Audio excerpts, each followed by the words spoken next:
युग की गंगोत्री से बही ज्ञान की धारा है। हम युग का निर्माण करेंगे, यह संकल्प हमारा है। हम बदलेंगे, युग बदलेगा, यही हमारा नारा है। सद्विचार घर घर पहुँचाएं, यह कर्तव्य हमारा है।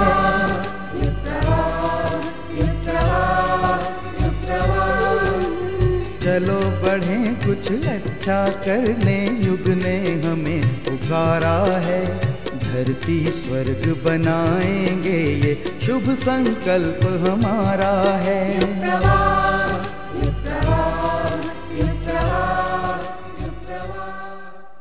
वंदनीय माताजी परम पूज्य गुरुदेव का ही दूसरा रूप है।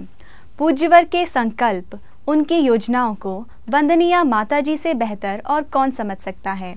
तो आइए सुनते हैं वही ऋषि चिंतन वंदनीय माताजी के श्रीमुख से।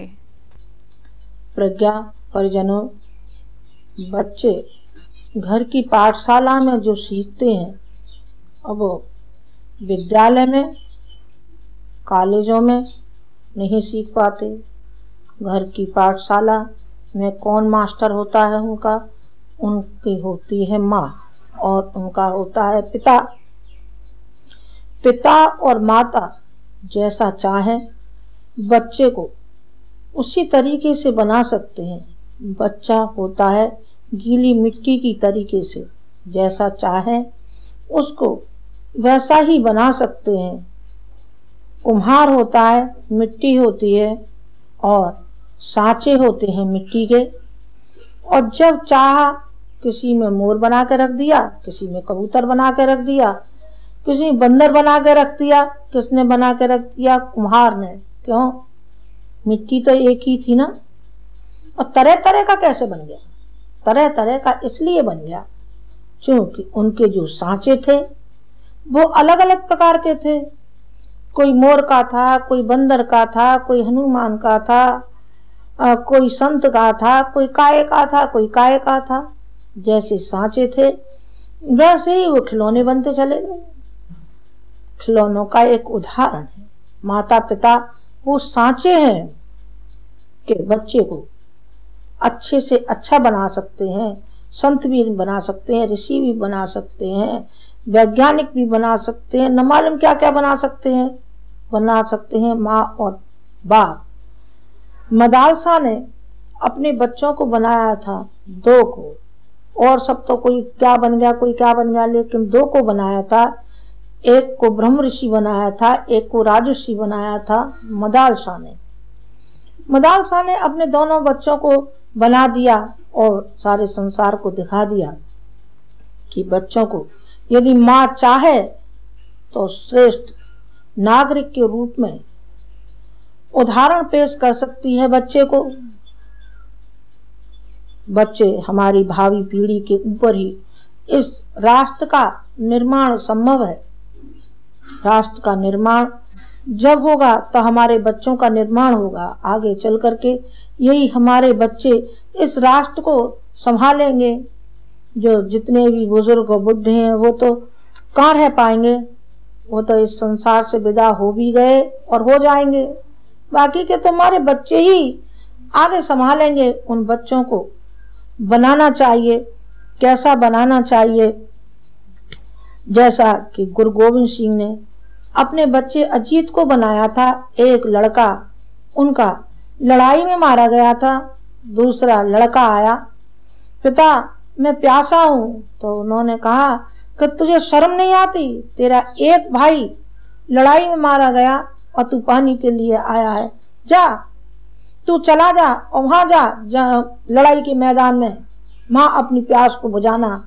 ये पिता के शब्द थे और वो तिल मिला करके खड़ा हो गया। उन्होंने कहा पिता आपने सही समय पे और सही सलाह मुझे दी है और मैं वहीं जाऊंगा जो मेरा कर्तव्य है और जो मेरा फर्ज है। जो मेरा भाई कुर्बान हो गया, मेरा भाई शहीद हो गया और मैं खाने और पीने में लालच में आ जाऊं, नहीं मैं नहीं आऊंगा। और वो सीधा लड़ाई के मैदान में चला गया। घर की पाठशाला में बच्चे जो संस्कार पाते हैं वो बाहर नहीं पाते, वो विद्यालय में नहीं पाते, वो स्कूलों में और कॉलेजों में नहीं पाते। शुरू से लेकर के जब से बच्चा जन्म लेता है और 5 वर्ष की उम्र तक जितना उसको शिक्षण मिल जाता है, वो इतना शिक्षण मिल जाता है कि न कॉलेजों की जरूरत पड़ती है, न विद्यालय की जरूरत पड़ती है। वो अक्षर ज्ञान के लिए जरूरत पड़ती है विद्यालयों की, और स्कूली शिक्षा और किताबी शिक्षा के लिए पड़ती है। जो संस्कार मिलते हैं वो माँ से मिलते हैं और पिता से मिलते हैं। शकुंतला का उदाहरण है, जब भरत छोटा था तो उनके गुरु ने यह कहा था कि चलो तो हमारे आश्रम में रहना। तो उन्होंने ये कहा कि संभव है मेरे बच्चे में आत्महीनता के भाव पैदा हो जाएं, और बच्चे को लेकर के जंगल में चली गई और उन्होंने उस बच्चे में वो भावनाएं भरी जो उस शेर से मुकाबला करने में समर्थ हुआ। कौन? वो भरत, जिसके नाम पर हमारे देश का नाम भारतवर्ष पड़ा। इसी तरीके से सत्यकाम था, जो गुरुकुल में पढ़ता था। सब बच्चों को अपने माता पिता का नाम मालूम था, लेकिन उसे अपने पिता का नाम मालूम नहीं होता था। तो साथ के जो बच्चे थे उसको चिढ़ाते थे। एक दिन वो रोता हुआ आया और अपनी माँ से बोला, माँ, मुझे बच्चे चिढ़ाते हैं और कहते हैं कि तू कौन है, तेरे बाप का पता नहीं है, तू किसकी संतान है। और मेरे जो पढ़ाने वाले शिक्षक हैं वो भी मेरे पिता का नाम जानना चाहते हैं, और आज तो मैं पिता का नाम जाने बगैर मैं विद्यालय नहीं जाऊंगा। तो उसने माँ ने कहा, बेटे अभी तक मैंने जरूरत नहीं समझी थी बताने के लिए, लेकिन जब तू वही करता है तो मैं तुझे बताती हूँ। मैं एक साधारण गई गुजरी महिला, गरीबी से जीवन यापन करती थी, और मैं बाहर जब काम करने जाती थी तो मुझे नहीं मालूम कि मेरे दिमाग में क्या विकृति आई और मैं किसी वासना के भूखे भेड़िए के हाथ पड़ गई। मैं उसका नाम नहीं जानती, बस इतना ही तू समझ ले और जा, तू अपने गुरु से कहना जा करके। वो सत्यकाम आया वापस, और आकर के उसने अपने गुरुजी से सब पूरा हाल बता दिया। तो उन्होंने कहा कि बेटे धन्य है तेरी माँ, जिसने जो उस पर कुकृत हुआ उसने छिपाया नहीं, सत्य सत्य उसने बता दिया। इसी से उसका सत्यकाम जावाला पड़ा। जावाला उसकी माँ का नाम था, सत्यकाम का।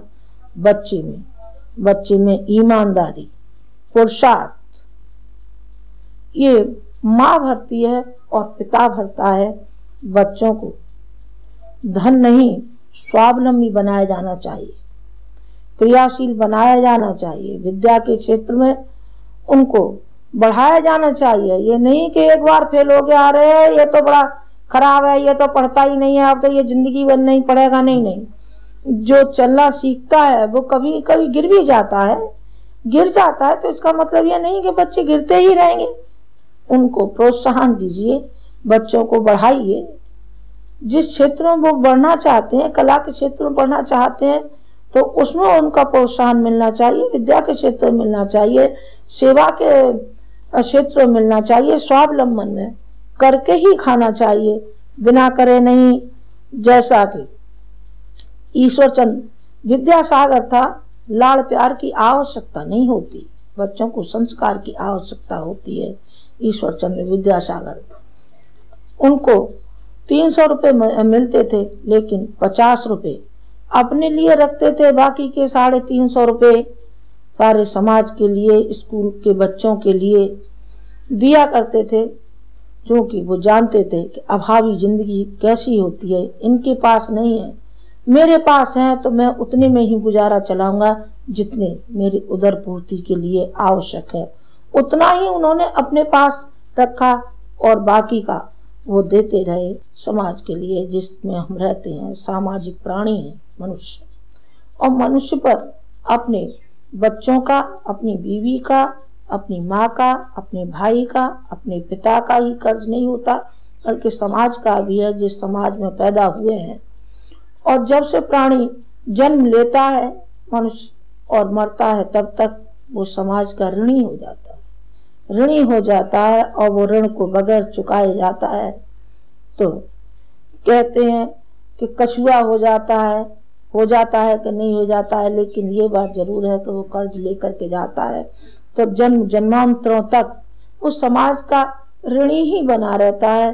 तो ये संस्कार बच्चों में डाले जाने चाहिए कि श्रम से उपार्जित की हुई कमाई वही काम में आती है। हमारे प्रत्येक परिजन का काम है कि वो अपने बच्चों को क्रियाशील बनाएं, विवेकशील बनाएं, और जो स्वावलंबन की प्रक्रिया है वो भी उनमें ढालें बच्चों में।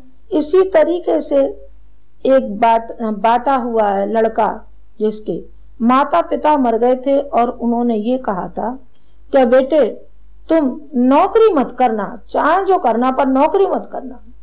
तो उन्होंने अपनी पिता की बात को अपने हृदय में इस तरीके से उतार लिया, हजम कर लिया। उन्होंने कहा कि बस हमारे पिता की जो आज्ञा वही हमारे लिए सर्वोपरि है, और वो जूतों पे पॉलिश करने लगे।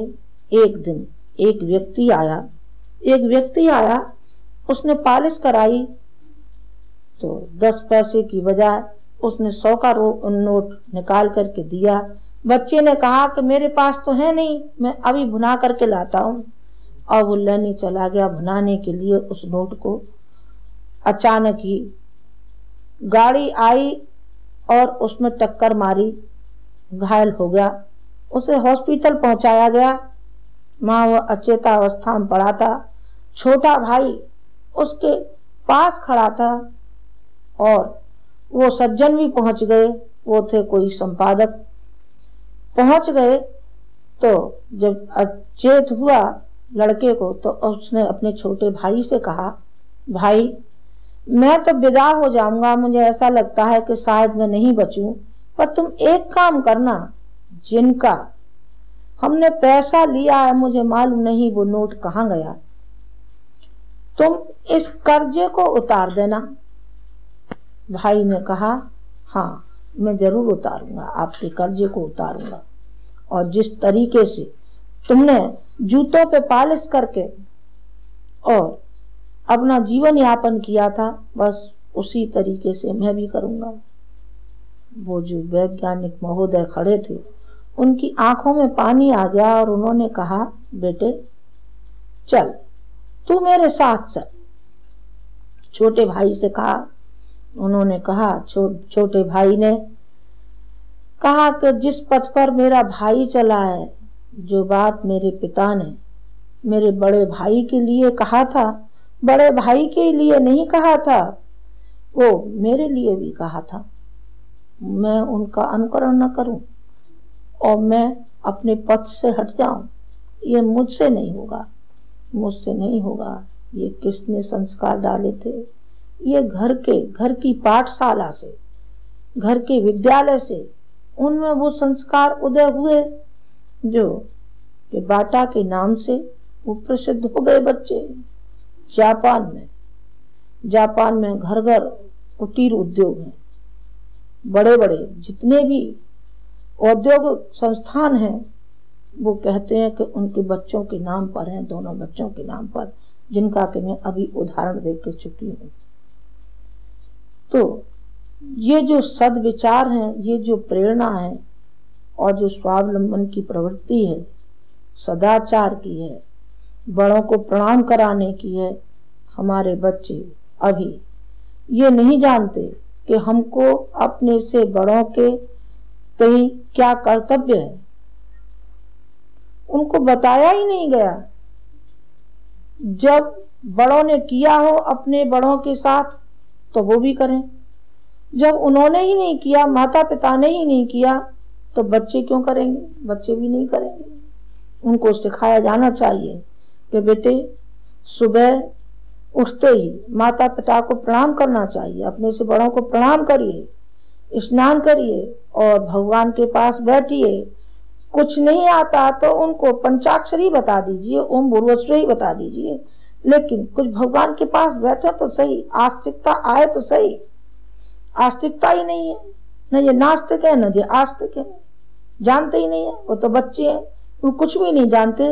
उनको तो ढाला जा सकता है, ढाला जैसा हम चाहें वैसा ही हम अपने बच्चों को बना सकते हैं। एक सुप्रिया नाम की एक लड़की हुई है, एक बच्ची हुई है। जब भगवान बुद्ध के उसमें अकाल पड़ा और सारे संसार में हाहाकार फैल रहा था, तो एक बच्ची आगे आई और एक बच्ची ने कहा कि पिता, मैं चाहती हूं कि आप मुझे आज्ञा दीजिए तो मैं भीख मांग करके लाऊं और जितने भी संत हैं जो आपके हैं उनको मैं खिलाऊं। तो उन्होंने कहा बेटी तू जरा सी बच्ची है, जो बड़े नहीं कर पा रहे हैं, बड़े थक गए, उनको नहीं मिल रहा है, वो नहीं जुटा पा रहे हैं, और तू ला पाएगी क्या? उन्होंने कहा, बच्ची ने कहा कि पिता आपका आशीर्वाद यदि मेरे साथ है और हिम्मत और आत्मविश्वास मेरे अंदर है तो मैं जरूर सफल हो जाऊंगी, मुझे अपने ऊपर विश्वास है। तो उन्होंने भगवान बुद्ध ने उसको आशीर्वाद दिया, जा बेटी तेरी भावना है और तेरे अंदर शक्ति है, तेरे अंदर सामर्थ्य है और तेरे अंदर पुरुषार्थ तुझे पुकार रहा है और मानव की पीड़ा तुझे पुकार रही है, तो तू जरूर सफल होगी, जरूर सफल होगी। और वो चली गई, उसने दर दर अपनी झोली फैलाई और उसने मांगा।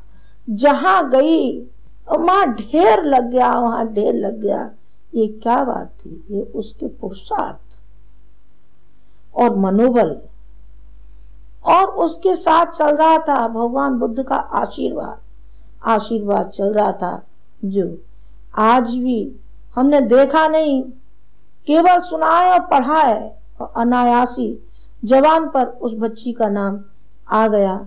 ये किसने बनाया था? उसके माता पिता ने बनाया था। के लिए, सारे राष्ट्र के लिए बच्चों को बनाना चाहिए, संस्कार दीजिए और मनोबल बढ़ाइए बच्चों का।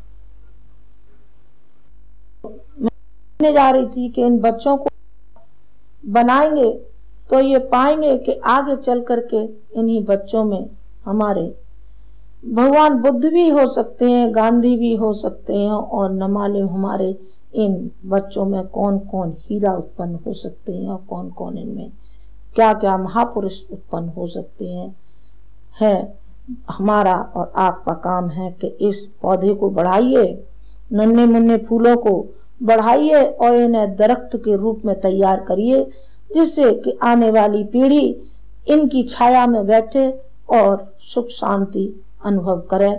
जो जीवन के संग्राम में असमंजस में पड़े हैं, क्या करें क्या ना करें, ये प्रश्न जिनके जेहन में उभर रहा है, उनके लिए संजीवनी की तरह है भगवत गीता। इसी गीता की युगानुकूल व्याख्या प्रस्तुत है हमारे स्तंभ युग गीता में।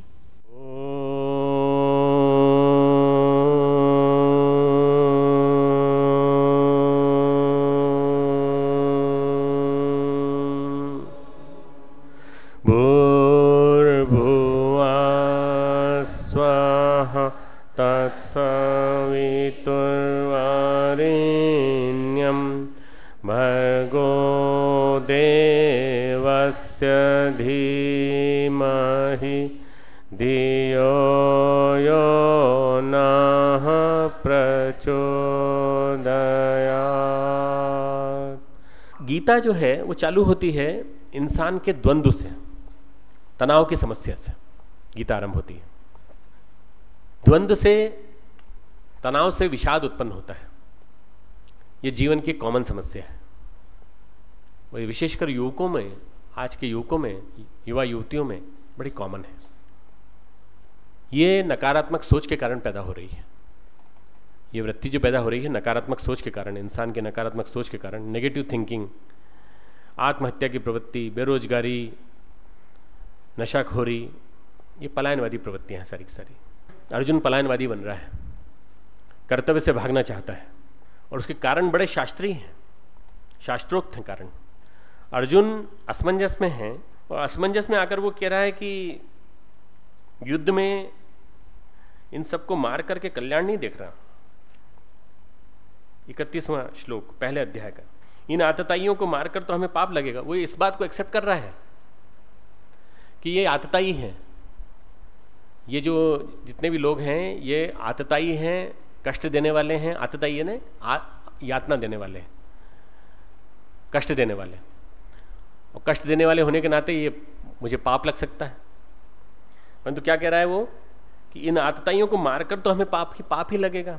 अब अर्जुन जो है पहले भी कई लड़ाइयां लड़ चुका है, कईयों को मारा है उसने, और मार करके उसने हर्ष व्यक्त किया है। हमारा जो मणिपुर वाला क्षेत्र है, मणिपुर वाला बेल्ट, वहां तक गया अर्जुन, वहां से थाईलैंड तक गया है, और वो ऊपर का हिस्सा पार करके उत्तरी ध्रुव पे प्राणायाम करके पार करके सीधा सीधा वो अमेरिका का जो दक्षिणी हिस्सा है उसमें, और अमेरिका वहां तक भी होके आ गया। पूरी भारत की, पूरी महान भारत की नहीं बल्कि पूरे ग्लोब की उसने विजय परिक्रमा की है, स्वर्गलोक तक गया है, कहीं होगा। और उलू की नाम की एक लड़की से विवाह किया, उर्वशी को नकार के आया। अर्जुन ने पहले कितने युद्ध किए हैं, तब उसने विचार नहीं किया कि इनको, इनके संबंधियों का क्या होगा। तब उसने क्यों नहीं विचार किया? आज उसको क्यों विचार आ रहा है? आज उसे सारी बातें याद आ रही हैं आसक्ति के कारण, मोह के कारण। भावनाएं कर्तव्य में आड़े आ रही हैं।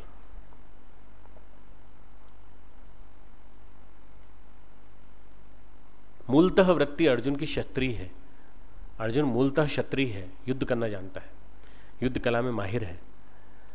युद्ध के माध्यम से उसने द्रौपदी को जीता था। पर अर्जुन तो यहां शिष्य बनकर के आया है, और अर्जुन जैसा आदमी जो एकाग्रता की परीक्षा दे चुका है ऑलरेडी, एकाग्रता की परीक्षा देकर के उसने द्रौपदी को जीता है 5 पांडवों के लिए, और लेकर के आया है। वो क्षत्रिय है, योद्धा है, गांडीव उसके हाथ में है, और उसके बाद उसके हाथ से गांडीव खिसक रहा है। क्यों? क्योंकि आसक्ति, मोह, भावनाएं, कर्तव्य आड़े आ रही हैं। तनाव गहरा होता चला जा रहा है। समस्या का जब निराकरण नहीं हो पाता, तनाव की समस्या का, तब वो मनोरोग बन जाता है, तब वो हमेशा मनोरोग बन जाता है। तनाव पहले यूस्ट्रेस बने, फिर पॉजिटिव स्ट्रेस बने। तनाव डिस्ट्रेस, पहले यूस्ट्रेस बने, फिर पॉजिटिव स्ट्रेस बने। पर जब हम अपने आप को हैंडीकेप्ड पाते हैं इस मामले में, तो बातें गहरी चली जाती हैं। इसीलिए उसको सब चीजें याद आने लगती हैं, सारे तर्क, गलत सलत तर्क भी देने लगता है। कन्फ्लिक्ट रिजॉल्व होना जरूरी है, सभी मानते हैं। सभी मानते हैं कि कन्फ्लिक्ट जब तक रिजॉल्व नहीं होगा तब तक समाधान नहीं निकलेगा तनाव की समस्या का। कबीर जहां एक तरफ हमें निरक्षर दिखाई पड़ते हैं, वहां श्री अरविंद पढ़े लिखे दिखाई पड़ते हैं, फ्रेंच में लिखते हैं, सावित्री जैसे महाकाव्य लिखते हैं। इन लोगों ने समाज में उजाला ही उजाला बांटा, मानसिक विकास चरमतम सीमा तक पहुंचाया। आदिशंकर जैसा व्यक्ति घर से भागता है 7 साल की उम्र में, 12 साल की उम्र में भाष्य लिखता है, और भारतीय दर्शन आज भी आदिशंकर के बिना अधूरा है। 22 साल की उम्र में मुक्ति पा लेता है। उपनिषदों के भाष्य चकित कर देते हैं हमको। और वो केवल बौद्धिक ग्रंथ नहीं लिखता, वो एक भक्ति का ग्रंथ, सौंदर्य का ग्रंथ लिखता है। सौंदर्य लहरी, गंगाष्टक, इमोशनल डेवलपमेंट का प्रतीक ग्रंथ बनाता है। तो इमोशनल डेवलपमेंट भी एक तरफ और इंटेलेक्चुअल डेवलपमेंट भी एक चरम सीमा तक, यह हमारे जो महान विद्वान हुए हैं उनमें दिखाई पड़ता है। साधना की कोई धारा बची नहीं, ऐसे हमारे महापुरुष हुए हैं, चाहे विवेकानंद हो चाहे आदि शंकराचार्य हो। असाधारण प्रतिभा के धनी, साहस के धनी। 8 वर्ष की उम्र में आद्य शंकराचार्य ने केरल से बद्रीनाथ तक की यात्रा की थी। कल्पना कर सकते? रास्ते में शास्त्रार्थ करते हुए गए थे। आध्यात्मिकता ने मूल क्या है? मूल है आध्यात्मिकता के अभाव से मनोरोग पनपते हैं। स्पिरिचुअलिटी की कमी, स्पिरिचुअलिटी की जानकारी की कमी। स्पिरिचुअलिटी क्या है इसको आदमी नहीं जानता। धार्मिक कर्मकांडों को सब कुछ समझ लेता है। मनोविज्ञान, आज का मनोविज्ञान कहता है तृप्ति ही एकमात्र रास्ता है। मनोविज्ञान कहता है काम वासना तृप्त कर दो, पूर्ण पुरुष, पूर्ण पशु बन जाओ। पूर्ण पुरुष नहीं, पूर्ण पशु बन जाओ, तनाव मुक्त हो जाओगे। ये बताइए कि कौन तनाव मुक्त हुआ? पशु तनाव मुक्त हो गए? पशुओं के मन को आपने पढ़ा, उसको फिर सताती काम वासना, और फिर ये भी नहीं देखता समाज में कहाँ है, किधर बैठा है, वहां भी पूरी करने लगेगा। ये जो फ्रायड की मान्यता है, इससे परे भारतीय चिंतन चलता है, और भारतीय चिंतन मन को पूरी तरह से समग्र लेके चलता है। नीत्शे ने कहा man is the bridge, man is on the bridge, man is on the bridge. मनुष्य ब्रिज के ऊपर है। एक तरफ क्या है? पशु, एक तरफ है देवता। ब्रिज का एक कोने पे पशु है, एक पर देवता है, और दोनों के बीच में मनुष्य खड़ा है। पुल पे जब तक रहोगे तब तक तनाव में रहोगे, पुल पर जब तक रहोगे तब तक तनाव में रहोगे। या तो इधर चले जाओ, पशु बन जाओ और पाश्विक कामनाओं की पूर्ति कर लो, या देवता बन जाओ। दोनों स्थिति में तनाव मुक्त हो जाओगे। पशु बन जाओगे तो विजिबल तनाव नहीं रहेगा, और देवता बन जाओगे तो विजिबल इनविजिबल किसी प्रकार का तनाव नहीं रहेगा। इंसान रहेंगे तो तनाव रहेगा। तनाव जिंदगी की चुनौती है, तनाव जिंदगी का नमक मिर्च है, तनाव जिंदगी की हरी मिर्च है, तनाव जिंदगी का मसाला है। Stress is the spice of life, और इसी स्ट्रेस से भगवान उसको गुजार रहे हैं पूरी की पूरी। बीच में लाके खड़ा कर दिया युद्ध के क्षेत्र के, कौरव और पांडवों के बीच में ये तनाव है, पूरे तनाव की पूर्ण स्थिति में है। तनाव स्पाइस ऑफ द लाइफ है। हम जिंदगी की चुनौती से भागकर काम वासना की तृप्ति की ओर जाते हैं या शराब के नशे की ओर जाते हैं। तनाव से मुक्ति की ओर हम जब जाते हैं तो या तो हम काम वासना की तृप्ति की ओर जाते हैं या शराब के नशे की ओर जाते हैं। यदि हम इंसानियत विकसित करना चाहते हैं तो हमें पहले देवता बनना पड़ेगा। देवता बनना चाहिए। देवता बनने के लिए वासना की पूर्ति नहीं, बल्कि हमें व्यक्तित्व के विकास की बात सोचनी चाहिए। भगवत गीता का सारा ज्ञान व्यक्तित्व के विकास को लेकर है। ये सभी कहते हैं कि एक वासना तृप्ति राजमार्ग नहीं है। गीता में अर्जुन को भगवान ये नहीं कह रहे हैं कि वासना तृप्ति जो है वही एकमात्र समाधान है। भगवान कह रहे हैं काम एश क्रोध एश रजोगुण समुद्भव। काम एश क्रोध एश रजोगुण समुद्भव। ये काम और क्रोध जो है रजोगुण की वृद्धि का कारण बनते हैं। महाशनो महापापमा, महाशनो महापापमा विद्धि एनमिह वेरिणम। तीसरे अध्याय का 37वां श्लोक। काम एश क्रोधेश रजोगुण समुद्भव महाशनो महापापमा विद्धि एनमिह वेरिणम। ये रजोगुण से उत्पन्न हुआ काम ही क्रोध है, बहुत खाने वाला है, भोगों से कभी ना अघाने वाला है, बड़ा पापी है। इसको ही तो इस विषय में वेरी जान। 3/37 तीसरे अध्याय का 37वां श्लोक। ये श्लोक जो है भगवान को कहने की जरूरत क्यों पड़ी? क्योंकि कहीं ना कहीं अर्जुन के मूल में ये बातें हैं और वो अचेतन में बैठी हुई हैं, तो उनको ठीक करने के लिए उसको सुनाना पड़ रहा है। काम ही क्रोध का एक कारण बनता है। असली वासनाओं का कारण है रजस। वो बता रहे हैं रजोगुण समुद्र। रजस इंद्रिय भोगों की लालसा। इंद्रिय भोगों की लालसा को रजोगुण की वृद्धि कहते हैं। रजोगुण जब बढ़ता है तो इंद्रिय भोगों की लालसा बढ़ती है, बहुत खाने वाला है, बहुत पापी है। भगवान कहते हैं वासना का परिष्कार करो। इसी में आगे चल के लास्ट में कहते हैं जय शत्रुम महाबाहो काम रूपम दुरासदम। अंतिम श्लोक तीसरे अध्याय का। जय शत्रुम महाबाहो, हे महाबाहो तो इस काम रूप दुर्जय शत्रु को मार डाल। कहाँ? तो युद्ध का क्षेत्र जहां स्ट्रेस में अर्जुन खड़ा है, और कहां वो कह रहे हैं काम रूपी शत्रु को मार डाल। तो क्या फ्रायडवादी थ्योरी पे चल रहे हैं भगवान कृष्ण? नहीं, वो अर्जुन को समझाने की कोशिश कर रहे हैं कि स्ट्रेस के मूलभूत कारणों में से एक कारण ये भी है, और अगर इससे मुक्त नहीं हुए बेसिकली तो तुम जो है कर्मयोगी नहीं बन पाओगे, दिव्य कर्मी नहीं बन पाओगे। दिव्य कर्मी बनना है, दिव्य कर्मी बनने के लिए काम से मुक्ति पाएं, वासना का परिष्कार करें, काम को परिशोधित करें, सब्लिमेट करें। कैसे करें? कला, प्रेम और भक्ति के माध्यम से। कला का विकास, प्रेम का विकास, भक्ति का विकास, क्रमशः शुद्ध होते होते।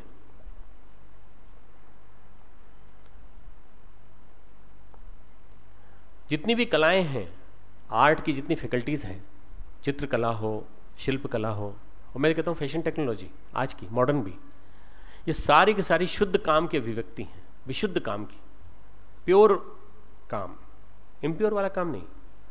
सभी कलाएं शुद्ध काम की अभिव्यक्ति हैं, मनुष्य की उदात्त भावनाएं उसमें अभिव्यक्त होती हैं। भगवान कृष्ण गीता में कहते हैं 10वें श्लोक में, मैं सृष्टि के सृजन के लिए काम हूं, प्रजनश्चास्मि कंदर्पः, प्रजनश्चामि प्रजनः च अस्मि कंदर्पः। 28वां श्लोक, 10वें अध्याय का 28वां श्लोक। प्रजनन के लिए मैं काम हूं, मैं सृष्टि के सृजन के लिए काम हूं। भगवान कृष्ण अपने आप को काम के रूप में बोल रहे हैं, प्रेजेंट हूं मैं, तो काम को खराब थोड़ी बताएंगे। वो काम को उल्लास की वृत्ति बता रहे हैं, प्रेम की वृत्ति बता रहे हैं, सृजन की वृत्ति बता रहे हैं।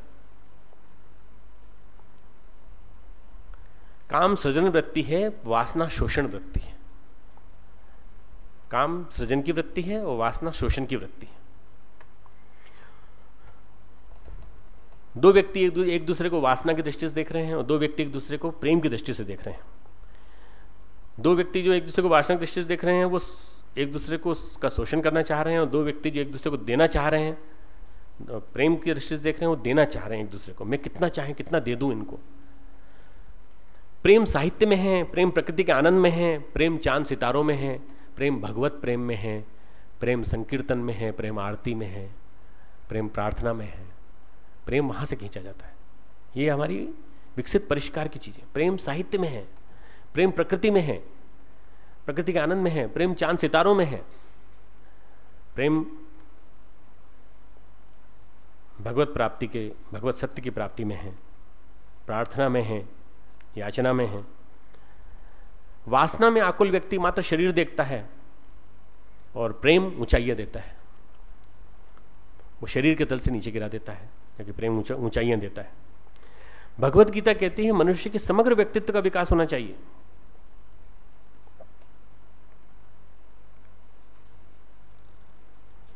आध्यात्मिक दृष्टिकोण विकसित होना चाहिए। जीवन शैली कैसी होना चाहिए वो बताता है भगवत गीता का चिंतन। भगवत गीता व्यक्तित्व के विकास के शिखर तक पहुंचने की पाठ्यपुस्तक है। व्यक्तित्व के विकास के शिखर तक पहुंचने की पाठ्यपुस्तक है।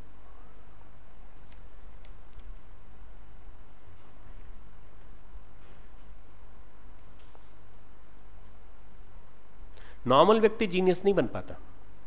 स्पिरिचुअलिटी में डीप जो आदमी है वही जीनियस बन पाता है। जीनियस बनना हर किसी के लिए संभव नहीं है। जिसने आध्यात्मिकता के मार्ग को अपनाया वही जीनियस बन पाता है। प्रथम अध्याय के माध्यम से भगवान जीवन की सभी समस्याओं का समाधान करने के लिए एक सॉल्यूशन देते हैं। पहले तो बता देते हैं कि जब भी कोई चीज की बात करते हैं, किसी बीमारी की बात करते हैं डॉक्टर, तो क्या बताते हैं? पहले पैथोलॉजी बताते हैं, सिम्टम्स बताते हैं। पैथोलॉजी क्या है? मोह। भगवत गीता की पैथोलॉजी क्या है? मोह। और सिम्टम्स क्या है? गीता का पहला अध्याय उठा लो, 28, 29, 30 श्लोक निकाल लो। ये क्या है? सिम्टम्स हैं। सीदंतिमम गात्राणि मुखम च परिशुष्यति वेपथुश्च शरीरे में रोमहर्षश्च जायते गांडीवम संस्तरे हस्तात् त्वक्चैव परिदह्यते न च शक्नोमि अवस्थातुम भ्रमतीव च मे मनः निमित्तानि च पश्यामि विपरीतानि केशव न च श्रेयो अनुपश्यामि हत्वा स्वजनम माहवे। ये किसके सिम्टम्स हैं? ये हर डिस्ट्रेस में पहुंचे हुए आदमी के सिम्टम्स हैं। मेरे अंग शिथिल हुए जा रहे हैं, मुख सूखा जा रहा है, मेरे शरीर में कंप और रोमांच हो रहा है, हाथ से गांडीव धनुष गिर रहा है, त्वचा भी बहुत जल रही है, मेरा मन भ्रमित सा हो रहा है, इसलिए मेरा मन खड़ा रहने को समर्थ नहीं है। हमारे मेडिकल साइंस में अर्जुन को जब चेकअप किया जाएगा वहाँ पर स्टेथोस्कोप से, तो उसकी हार्ट रेट ज़्यादा मिलेगी, ब्लड प्रेशर ज़्यादा मिलेगा, और क्या मिलेगा?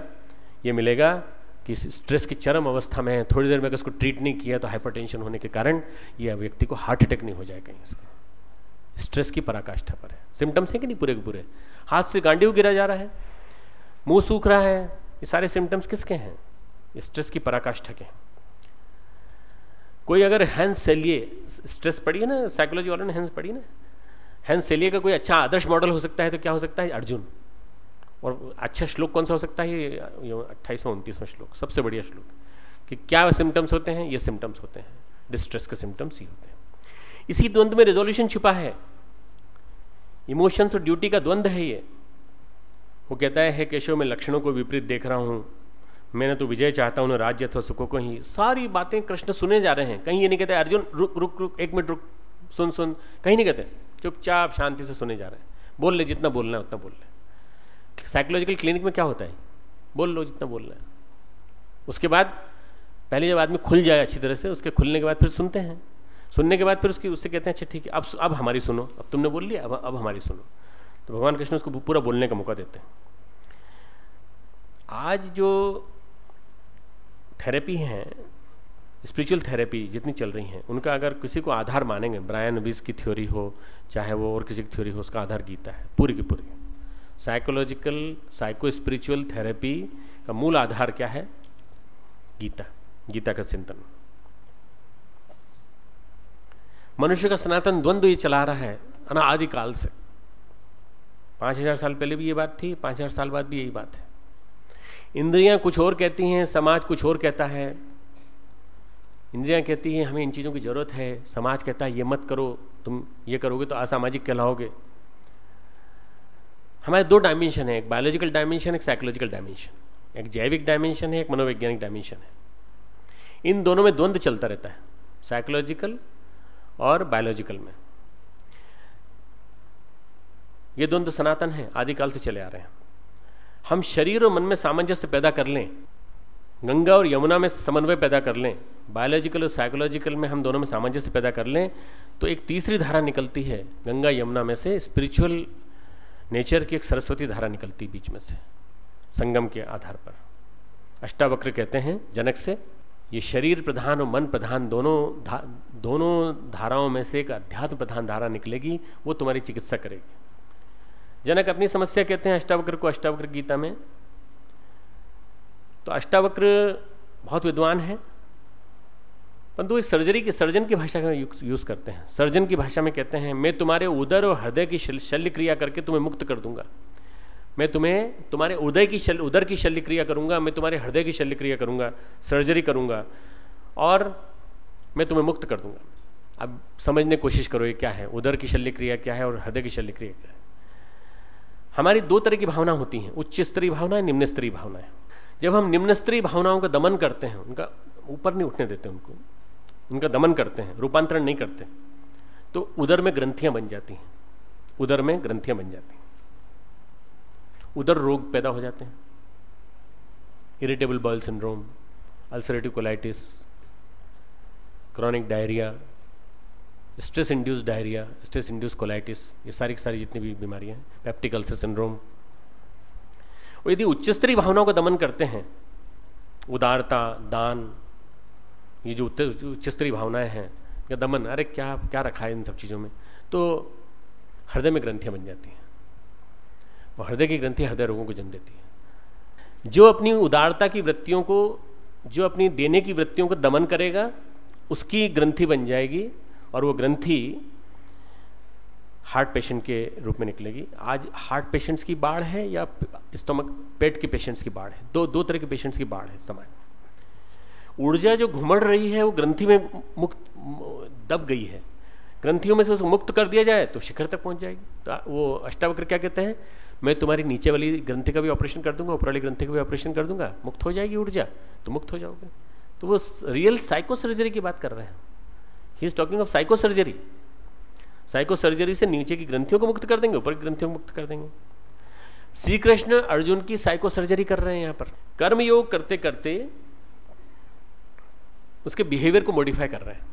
वो कर्म योग की शिक्षा दे रहे हैं ना, कर्म करते करते टू मॉडिफाई बिहेवियर बाय कर्म। ज्ञान योग के माध्यम से वो विचार तंत्र को ठीक कर रहे हैं, कॉग्निटिव बिहेवियर ठीक कर रहे हैं, cognitive behavioural therapy, behavioural therapy, cognitive therapy, आग्रह, विश्वास, दृष्टिकोण, ये सब ठीक कर रहे हैं, विचार तंत्र ठीक कर रहे हैं।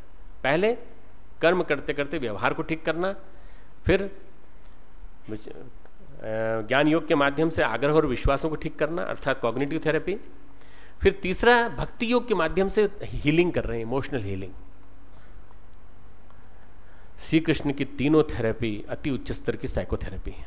आज जो साइकोथेरेपिस्ट हैं वो तो नीम हकीम खतराए जान है, वो तो सीधे जड़ न जाने कहाँ से ढूंढते हैं और न जाने कहाँ से ढूंढ करके वही प्रोडेप वो दुनिया भर की आजकल एक ही दवा है डिप्रेशन की, बस उसी दवा पे चले जाते हैं। जबकि ट्रीटमेंट होना चाहिए तीनों योगों के माध्यम से, कर्म योग, ज्ञान योग, भक्ति योग। कर्म योग, ज्ञान योग, भक्ति योग, ये त्रिवेणी है। इसलिए साइको सर्जरी की किताब है, साइकोथेरेपी की किताब है गीता। एक वैद्य जी अपने बेटे को वैद्यक सिखाई उन्होंने, और नाड़ी देख रहे थे पेशेंट की। नाड़ी देखते देखते उन्होंने कहा, क्यों तूने आज आम खाए थे क्या? बोले हाँ सब आम खाए थे। अब बेटा इतना प्रभावित हो गया, बेटा साथ में था, बैठा था, बेटे को भी ले गए थे सिखाने के लिए। उन्होंने कहा कि पिताजी नाड़ी देख करके ये बोलते हैं कि आम खाए थे क्या, और पेट में दर्द उसके हुआ और वो बोल रहा है कि हाँ खाए थे। तो उन्होंने कहा पिताजी ये तो बताइए कि आप बड़े चमत्कारी वैद्य हैं, आज तक हमें जानकारी नहीं थी, आज आपके साथ आए सीखने के लिए तब पता चला। तो उन्होंने कहा तू मूर्ख है, तूने ये नहीं देखा, ये लटके झटके हैं नाड़ी देखना। तो मेरी एक नज़र उसकी नाड़ी पे थी, एक नज़र आम की गुठलियों पे थी जो पलंग के नीचे पड़े थे। अब बेटे ने कुछ और तो समझा नहीं, उसने कहा वैद्य ऐसे ही बनना है, बस आसपास देखना है क्या क्या चीज़ कहाँ पड़ी है। अब एक मरीज को देखने बेटा बोला कि आप पिताजी आज आराम करिए, मैं देख के आ जाता हूँ। पेट खराब था, जिस किसान के घर गए उस किसान के पास एक घोड़ा भी था।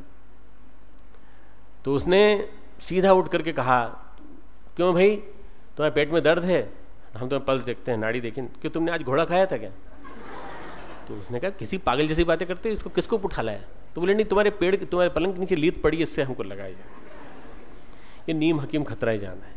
फ्रायड की थेरेपी लगभग आज की जो साइकोथेरेपी है और स्पेशली साइकेट्री आज की जो है मॉडर्न साइकेट्री, वो सारी की सारी उसका बेस बायोलॉजी है, तो वो पूरी की पूरी तरह से उसी पे जाती हैं। जबकि भगवान कृष्ण समग्र चिकित्सक हैं, मनुष्य चिकित्सक हैं, आध्यात्मिक मनुष्य चिकित्सक हैं। उनका गीता पढ़ाने का उद्देश्य अर्जुन को माध्यम बनाकर आम जीवन की समस्याओं का समाधान करना है। डायग्नोसिस कंप्लीट होना चाहिए, भगवान कृष्ण ने जैसे की है गीता के दूसरे श्लोक से। उन्होंने कहा है, हे अर्जुन तुझे इस असमय में यह मोह किस हेतु प्राप्त हुआ?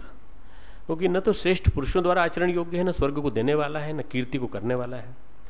हे अर्जुन तू नपुंसकता को मत प्राप्त हो, तुझ में उचित नहीं जान पड़ती। हे परंतप हृदय की तुच्छ दुर्बलता को त्याग कर युद्ध के लिए खड़ा हो जा। आज के हर युवा युवती को इस स्थिति से गुजरना पड़ता है। असमय में शोक, असमय में स्ट्रेस, असमय में मोह, असमय में माता पिता की याद। एग्जाम की सामने आ रहा है, इधर माता पिता की याद आने लगी, होम सिकनेस होने लगी। क्यों? कायरता रूपी दोष, कायरता रूपी दोष। कर्तव्य को देखो पहले, भावनाएं पीछे, कर्तव्य पहले, भावनाएं पीछे, कर्तव्य पहले। तो ये जो आज का जो पुरुष है, आज का जो युवा है, उसको अपना कर्तव्य दिखाई पड़ना चाहिए, भारत भूमि का कर्तव्य दिखाई पड़ना चाहिए। भारत भूमि के लिए आज कैसे पुरुषों की आवश्यकता है, कैसे नारियों की आवश्यकता है, उस नाते इतना बड़ा उपदेश भगवान कृष्ण दे रहे हैं, वो उसकी समझ में नहीं आ रहा है। और इसी वजह से सारा की सारा ट्रीटमेंट भगवान कृष्ण जो है दो गालियों के द्वारा देते हैं, नपुंसक और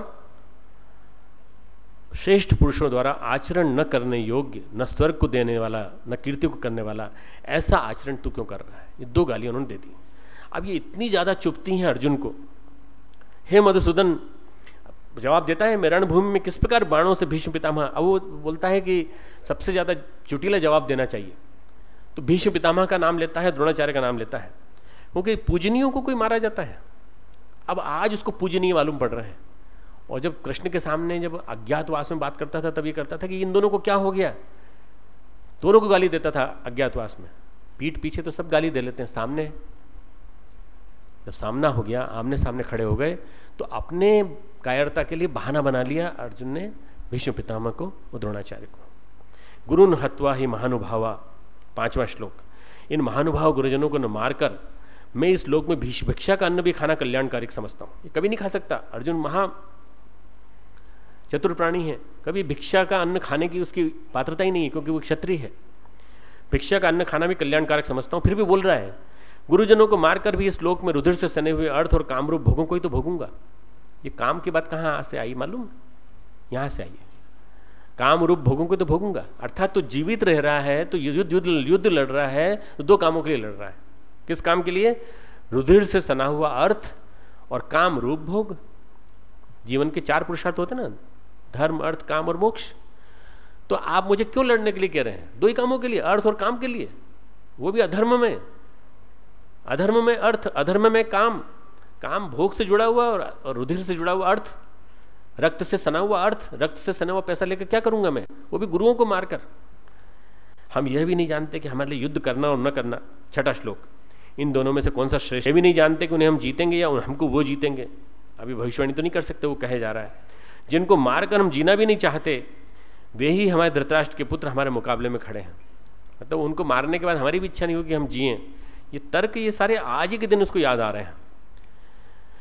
अब वो डायग्नोसिस भी खुद ही कर रहा है, अपनी खुद डायग्नोसिस कर लेता है। यहां आकर के 7वें श्लोक में डायग्नोसिस कर लेता है। इसलिए कायरता रूपी दोष से उपहत्य ने विचलित, भगाए हुए, उपहत्य ने भगाए हुए, मेरे नेचर को अपहरण कर लिया है। जैसे अपहरण कर लिए, अपहरण किए गए स्वभाव वाले धर्म के विषय में मोहित चित्त हुए धर्म सम्मूढ़ चेता, मैं आपसे पूछता हूं, जो साधन निश्चित कल्याणकारक हो मेरे लिए कहिए। इसलिए आपके शरण आए हुए मुझको शिक्षा दीजिए। शिष्यस्ते हम शादी माम त्वाम प्रपन्नम, मैं आपकी शरण में आया हूं, इसलिए आप मुझे शिक्षा दीजिए। जिस दिन ये भाव पैदा हो जाता है, उस दिन एक नया अर्जुन पैदा होता है, उस दिन एक महामानव पैदा होता है। रचो मनुष्य भी नया कि ईश्वरत्व भी नया। एक नया ईश्वर पैदा होता है हमारे लिए, एक नया गुरु पैदा होता है। और नया गुरु पैदा होकर के हमारे जीवन का समाधान, हमारी सारी समस्याओं का समाधान करने का प्रयास करता है। विनाश के बाद सृजन, ध्वंस के बाद शांति, यही प्रकृति का सुनिश्चित क्रम है। अवतारी सत्ताएं भी इसी क्रम को धारण करती हैं। पहले दुष्टों का संहार, फिर सज्जनों का उद्धार। इसी क्रम में लंका युद्ध के पश्चात भगवान श्री राम ने 10 अश्वमेध किए। भगवान श्री कृष्ण ने महाभारत के युद्ध के बाद राजसूय तथा अश्वमेध यज्ञ करवाए। वर्तमान समय में परम पूज्य गुरुदेव ने भी हम सबको प्रेरणा देकर 27 अश्वमेध यज्ञ कराए। इसी अश्वमेधिक श्रृंखला में प्रस्तुत है विशेष कार्यक्रम गुना अश्वमेध। गुना मालवा एवं बुंदेलखंड का एक मिलन स्थल है, जो राष्ट्रीय कर्तव्यों के प्रति बराबर जागरूक रहा है। इस क्षेत्र की अपनी ऐतिहासिक गरिमा है। वीर भूमि इस चंदेरी ने जौहर खूब दिखाया। राय में बिनी ने बाबर को जी भर यहाँ छकाया। छत्रसाल से लड़कर औरंगजेब यहीं पछताया। सेनापति दिलेर खां अपनी जान बचा नहीं पाया। 57 की राष्ट्र क्रांति का समर यहाँ भी खूब करा है।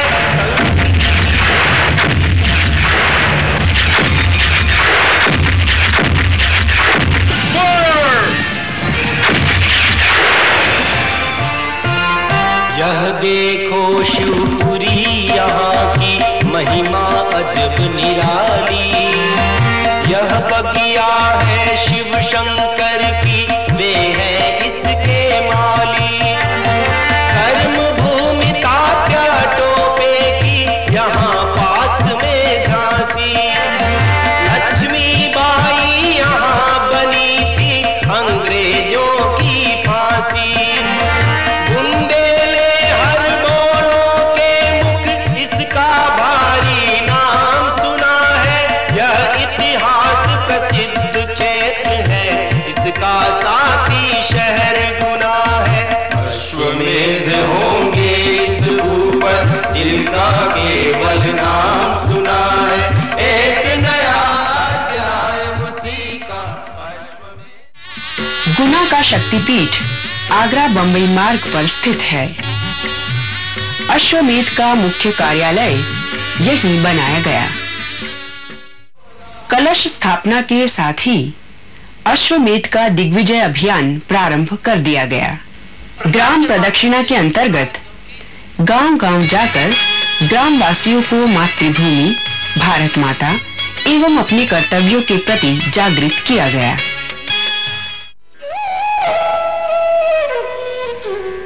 दूसरे चरण में रजवंदन एवं तीसरे में संस्कार महोत्सवों की श्रृंखला चली।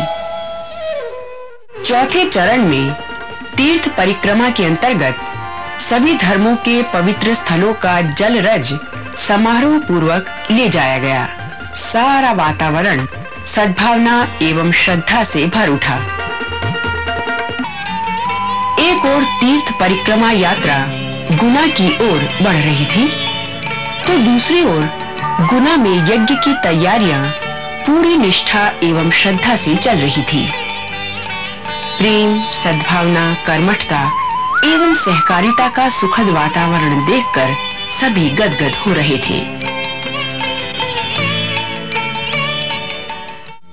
उसी दिन गुना शक्तिपीठ से कलश यात्रा भी प्रारंभ हो रही थी। इस राष्ट्र प्रेम की धारा में कोई पीछे नहीं था। हिंदू, मुसलमान, सिख, ईसाई सभी अपनी अपनी भावनाएं व्यक्त कर रहे थे। अश्वमेधों में होने वाली मंगल कलश यात्रा नारी शक्ति के जागरण का एक उद्घोष भी है। नारी को समान अधिकार देने की बात कही तो सभी जगह जाती है, किंतु नारी शक्ति की तेजस्विता, सहन शक्ति तथा उसका पूर्ण सम्मान अश्वमेधों में ही देखा जा सकता है।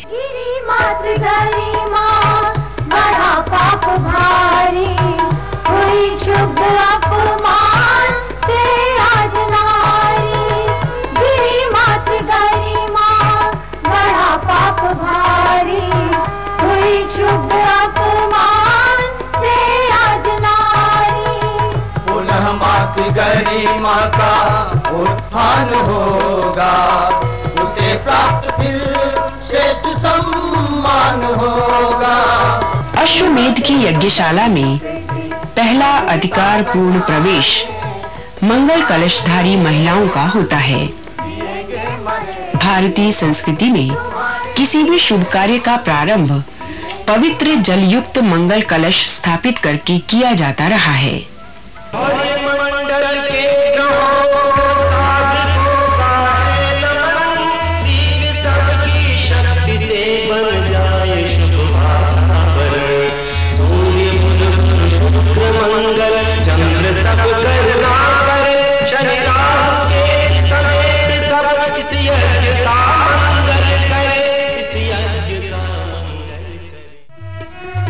पूजन का क्रम पूरा होते होते निर्धारित समय पर वंदनीय माताजी यज्ञ मंच पर पधारी। शक्ति जाग जाए, हर व्यक्ति जाग जाए, युव शक्ति जाग जाए, हर व्यक्ति जाग जाए। उनके द्वारा यज्ञ का प्रतीक ध्वज फहराया गया।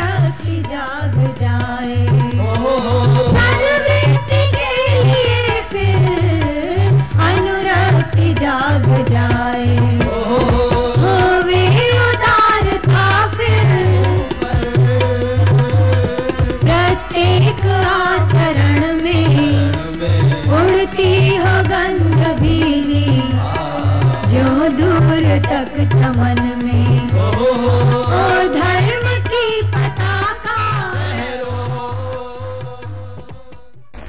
मैं भगवती देवी शर्मा आज चैत्र शुक्ला एकादशी दिनांक 3 अप्रैल को युग निर्माण गायत्री परिवार के संस्थापक अध्यक्ष पद से देव संस्कृति दिग्विजय अभियान के तीसरे अश्वमेध यज्ञ मालवा अंचल गुना मध्य प्रदेश के शुभारंभ की घोषणा करती हूँ।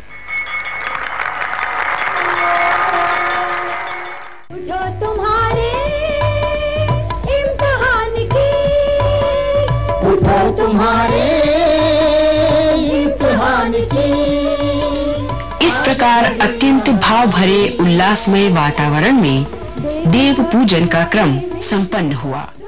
अब तेरा दुख दर्द हृदय का माँ हमने पहचाना, इसीलिए तो पहन लिया है या केसरिया बाला, या केसरिया बाला। वंदनीय माताजी ने भारत की महान ऋषि परंपरा का उल्लेख करते हुए पूज्य गुरुदेव के अद्भुत जीवन पर प्रकाश डाला। गुरुजी कहा करते थे कि हम धरती पर स्वर्ग लाने की चेष्टा कर रहे हैं और मनुष्य में देवत्व का जब उदय हो जाता है तो वो अपने निजी स्वार्थों को हट करके और परमार्थ की ओर चलता है। परमार्थ की ओर जब चलता है तो स्वतः ही भगवान उसको देता हुआ चला जाता है, इसमें दो राय नहीं है। एक संत ने इतना संगठन तैयार कर दिया जो लाखों की संख्या में, क्या करोड़ों की संख्या में कह सकते हैं हम, लाखों की संख्या में तो पत्रिका निकलती है, हम करोड़ों की संख्या में कह सकते हैं, जिनके हाथ में माला थमा दी, जिनके व्यसन छुड़ा दिए, जिनकी बुरी आदतें छुड़ा दी, जो दहेज का प्रचलन था वो छुड़ाया, आदर्श विवाह होने लगे। कितना उन्होंने देश का काम किया है। एक कोने में बैठ करके गरीब अपना करते रहे, कोई पहचान भी न पाया। मुझे पूरा विश्वास है कि ये मेरे बेटे और मेरी बेटियां बैठी हैं तो हमारे पद चिन्हों पर चलेंगी और चलने की कोशिश भी कर रही हैं और आगे भी करती रहेंगी। ओम शांति। आओ सब मिल महाक्रांति में अपनी आहुति डालो, सुख संपत्ति सौभाग्य श्रेयता देव अनुग्रह पालो। यह दिग्विजय प्रयाण राष्ट्र में नई शक्ति भर देगा। यह है बौद्धिक क्रांति विश्व को नई रोशनी देगा। नहीं समापन समझो इसको, होना इससे कई गुना है। अश्वमेध संपन्न हो रहा जहाँ यही नगर गुना है। मनुष्य मात्र को उज्जवल भविष्य की प्राप्ति तथा राष्ट्र के सांस्कृतिक संगठन एवं विकास के लिए अश्वमेध किए जा रहे हैं। इसलिए सबको सद्बुद्धि प्रदान करने वाले गायत्री महामंत्र की आहुतियों के साथ सबके उत्पादक सविता देव के लिए विशेष आहुतियां भी दी गईं।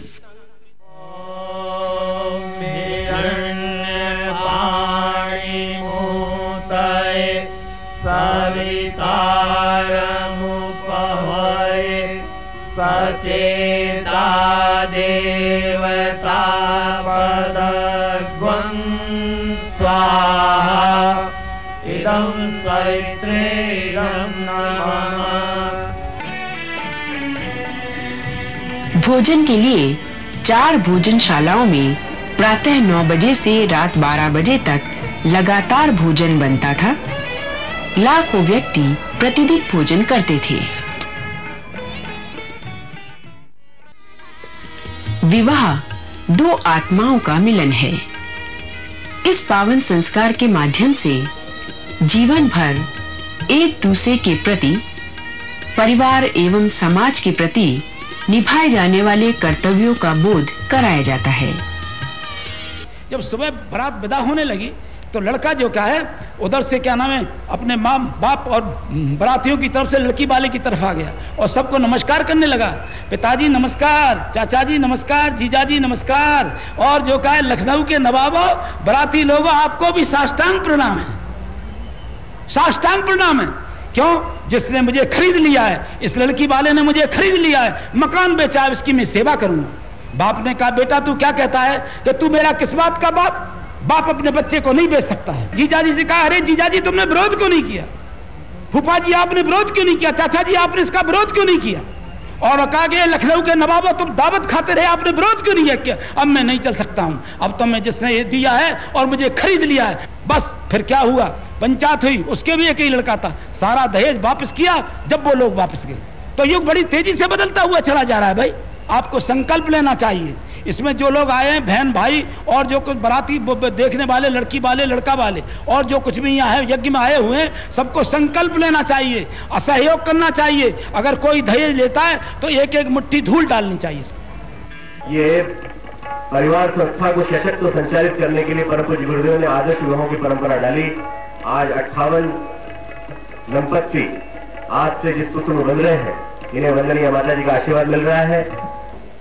आप ये अश्वमेध में भाग लेने के लिए आए, जिससे कि आपको ऊर्जा और शक्ति मिलेगी।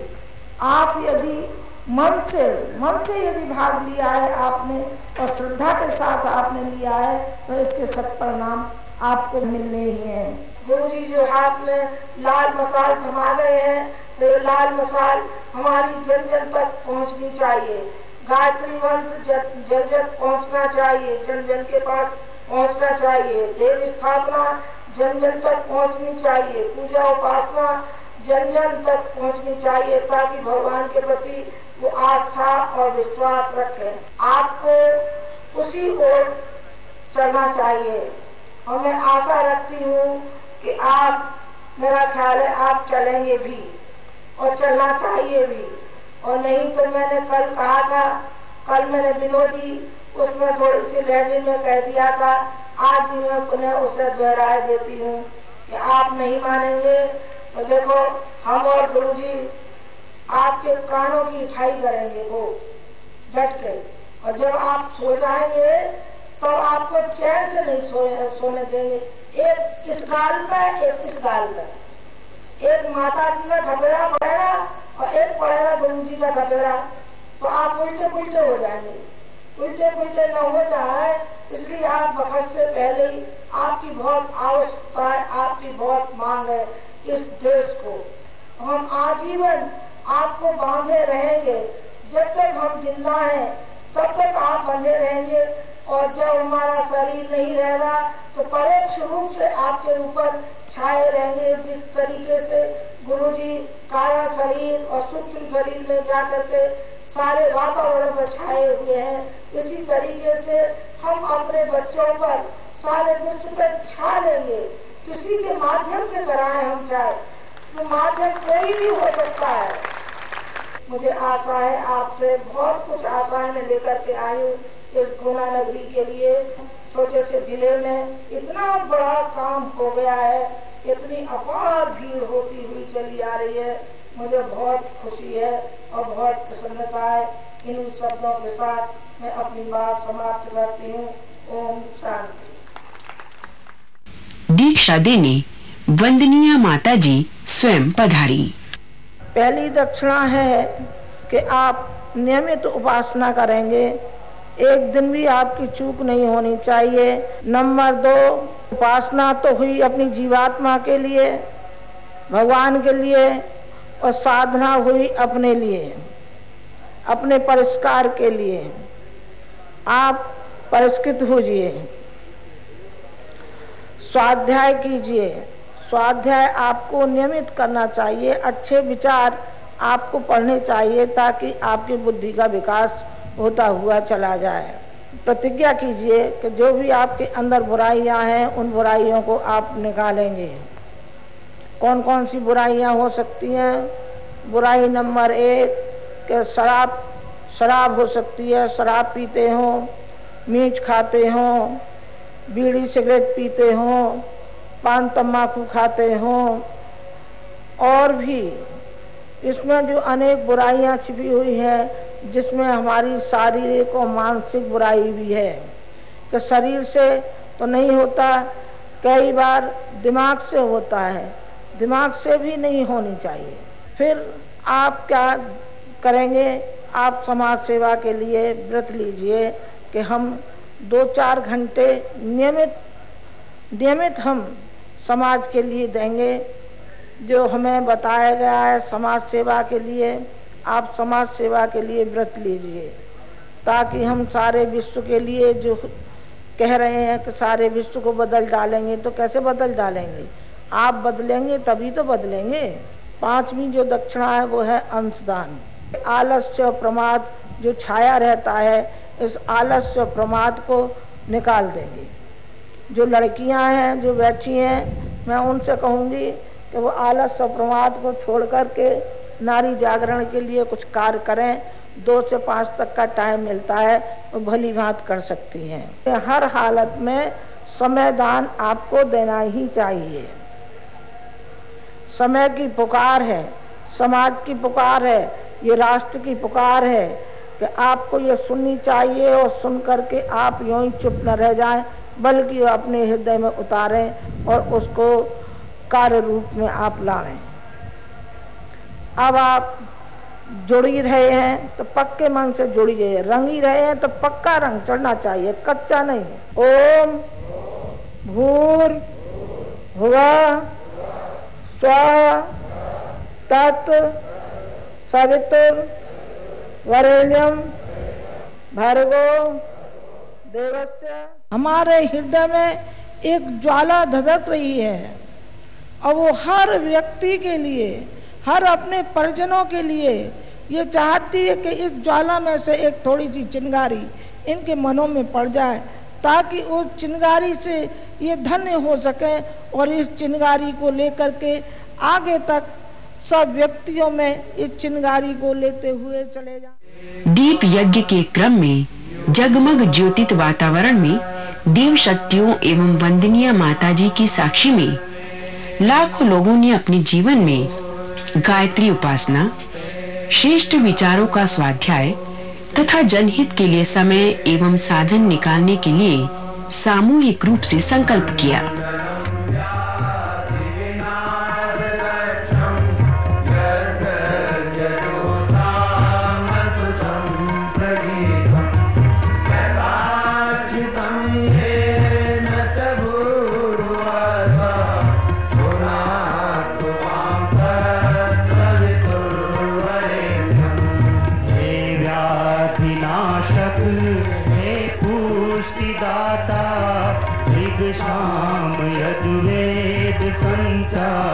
करता हे भूर्भुवः स्वः में स्वप्रकाशित पावन बना दो हे देव सविता।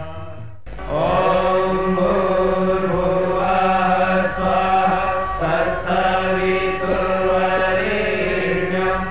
भर्गो देवस्य धीमहि धियो यो